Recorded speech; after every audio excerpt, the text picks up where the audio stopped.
Hey everyone, welcome to the video. Go over today's massive MLB main slate for today on DraftKings. We have 15 games, so that's all 30 teams playing today. And these slates can be kind of intimidating with all the options there is, but I think we can navigate through it and have a successful day. Anyway, before we continue, if you could leave a like, subscribe to the channel, really appreciate that. You can also follow me on Twitter at ChrisPennell16. That's just my YouTube name plus the number 16 added on the end. And if you want access to this cheat sheet and the pitching model and the hitting model, you can follow me on Twitter, shoot me a DM asking for it, and I'll be happy to send it over to you. And anyway, let's get into the slate. Actually, I should say there is no NASCAR this week because there's no race, and there's also no UFC this week. So I know that sucks, right? But just letting you guys know what is going to be happening because there's going to be no videos for that. So anyway, now let's get into the cheat sheet. So a lot of good pitchers, not a lot of good cheap pitchers at all. I think there's going to be some cheap pitchers that people go to, but I'm not very comfortable going with that. So looks like I'm going to be spending up a little bit. Now there is some other options I do like. There's 30 pitchers on the slate, so I do like more than just 3. And that goes for all the positions, but I just picked, I handpicked 3 out that I want to talk about that are in good spots. So let's first talk about Garrett Cole at 11,900. He's super expensive, but he may just be worth it with his 38% K rate and Toronto's high K rate. Plus, he's a massive favorite at home. And if we just open up the pitching sheet here, he's my number 1 projected pitcher. And really, it's not kind of close. He's 8 points ahead of everyone. Although I do think Max Scherzer should be bumped up more, but the matchup versus Arizona is a little tough with some of their good lefties. But yeah, Garrett Cole, I mean, he's got a 2.37 xFIP, 38% K rate, which leads the slate by 4%, 4% above Blake Snell, and Max Scherzer at 33%. He's got a low walk rate, and yeah, it's just good numbers all around. Limits to hard contact, only 35%. And he's a massive favorite, only 2.78 runs applied against him in Vegas. He's a 300 favorite just against the Toronto Blue Jays. So I do think it's an excellent matchup, and I do like him a lot. So he's going to be my SP1 if you can afford him. I know he's very expensive, but I do think he is well worth it. I mean, I think we have double-digit K upside here in the win. So 30, 40 points, kind of like what Verlander did, is not out of the question. And then Eduardo Rodriguez, 8,000. I just realized I have 0 notes for him, and I don't know why, but I will talk through it anyway. So love Erod at this price at 8K. He's a massive, not a massive favorite, but he's a pretty heavy favorite going against the Baltimore Orioles, and they're going to be having like a bullpen day kind of thing going on. So I do think he's pretty much a lock for a win here. I think he should be higher than a 200 favorite, but really, if you look at his numbers, he's been getting unlucky this year. His ERA is sitting at 5, but if you go to his xFIP, it's at a respectable 3.68. He's got a 25% K rate, 7.1 walk rate. It's not too bad. And overall, I think he's a good pitcher, and he actually is allowing the least amount of hard contact on the entire slate. He doesn't give up fly balls, gets a lot of ground balls. So I do think he's in a really good spot versus the Orioles, who struggle versus left-handed pitching. And I do think he's pretty much a lock for the win, because it says right now that Dan Straley is pitching. Andrew Cashner is not going to pitch because of a blister or something. Some sites have Yaka something. It's like Yakanobis or something, and then and some sites have Dan Straley as the starter, but he pitched like 30 pitches. It was either today or last night, but that Baltimore bullpen is just beat up, especially after what Blue Jays just did. So I do think the Red Sox are going to put up a ton of runs, and I think Erod should get that win, and it's a pretty good matchup. It's not a good park for pitching, but I think he can overcome that with his ability to limit the hard contact in the fly balls. And then the next pitcher I want to talk about is Max Scherzer, 11,500. So I'm either going to spend up for Cole or Scherzer, as I can't use both. So obviously Max is a great play and can dominate any lineup. So the model doesn't like him as much just because the matchup versus Arizona isn't as good. But if you look at his numbers, they're elite. 2.87 xFIP, 33% K rate, 5% walk rate, which is actually one of the best on the slate.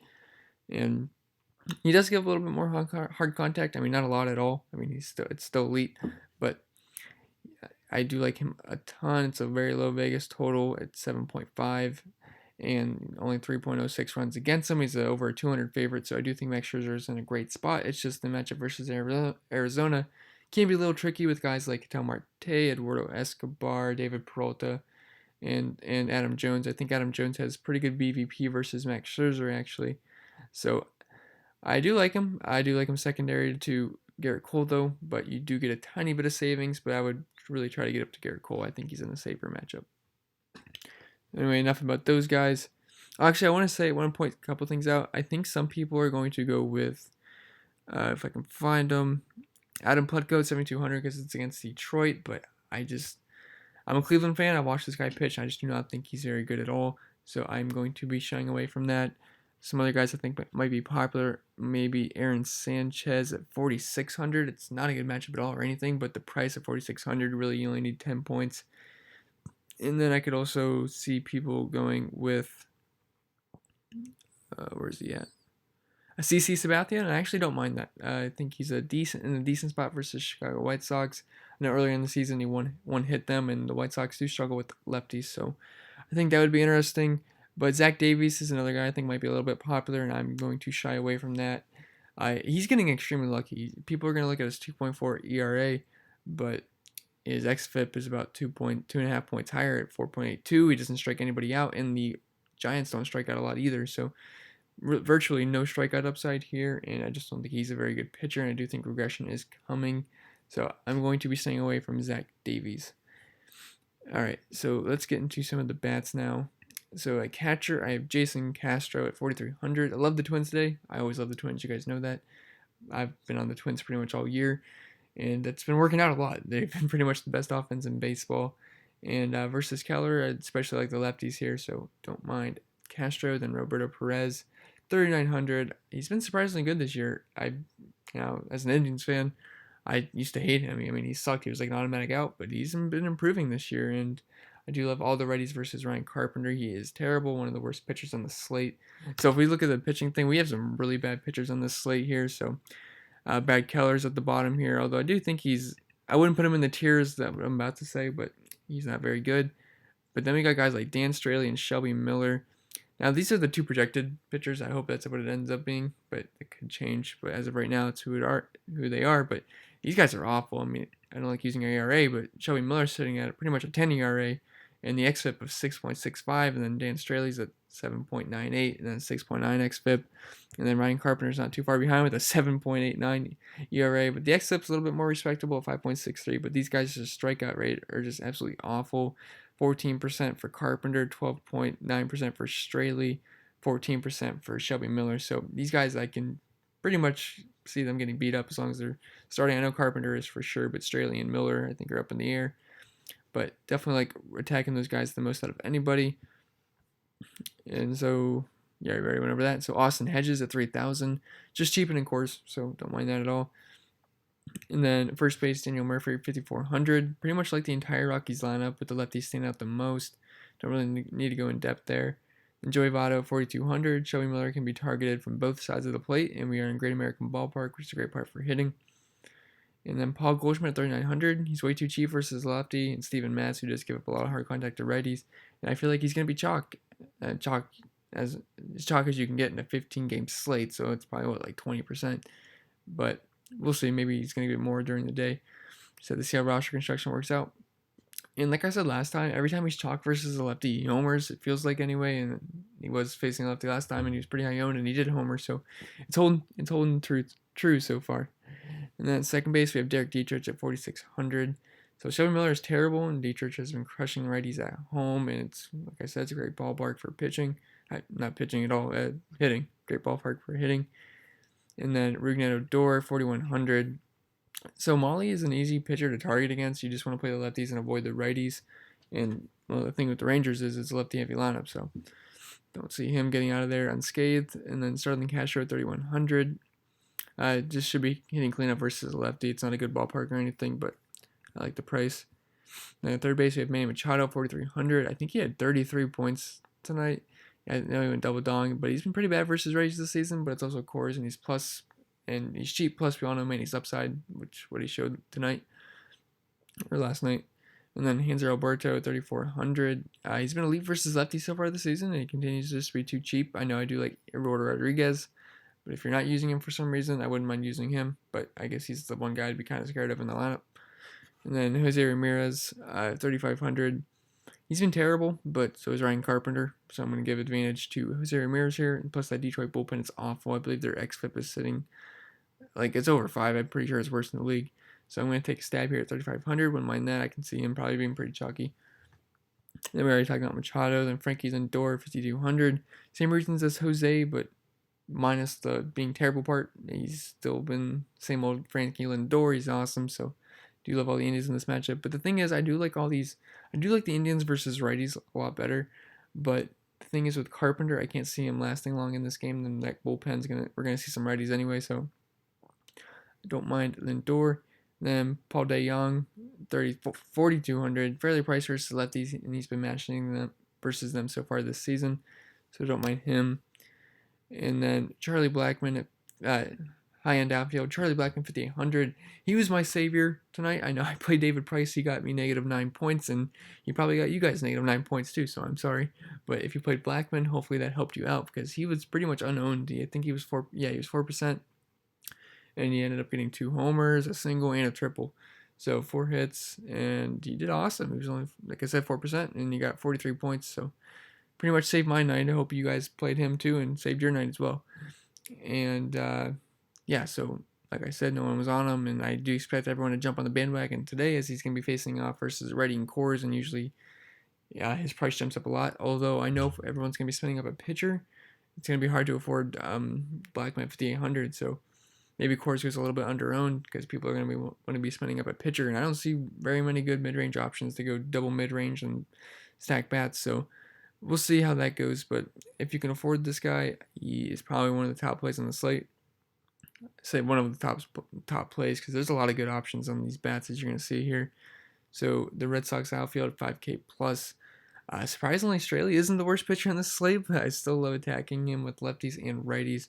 So JD Martinez, Mookie Betts, and Andrew Benintendi are all elite plays in all formats.